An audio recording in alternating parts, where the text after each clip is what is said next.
முன்னாள் ஜனாதிபதி ரணில் விக்ரமசிங்க நாடாளுமன்றம் செல்லக்கூடிய சூழலை தேசிய மக்கள் சக்தி அரசே உருவாக்கி கொடுத்துள்ளது என ஐக்கிய மக்கள் சக்தியின் நாடாளுமன்ற உறுப்பினர் சமிந்த விஜயசிறி தெரிவித்துள்ளார்.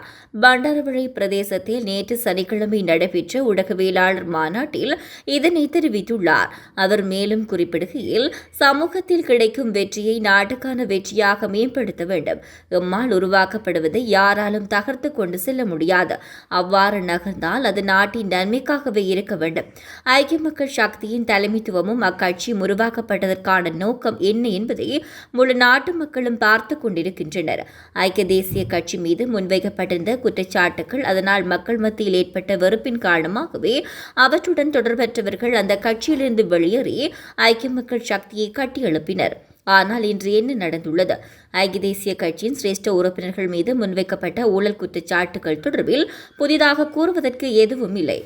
எனவே அவரது அனுபவம், அறிவை பெற்ற சஜித், ஹர்ஷ, ஈரான், கபீர் உள்ளிட்ட குழுவினரால் நிச்சயம் நாட்டை கட்டியெழுப்ப முடியும். எவ்வாறு இருப்பினும் அதற்கு முன்னர் ஐக்கிய மக்கள் சக்தியில் இடம்பெற வேண்டிய மறுசீரமைப்புகள் முன்னெடுக்கப்பட வேண்டும் என்றார்.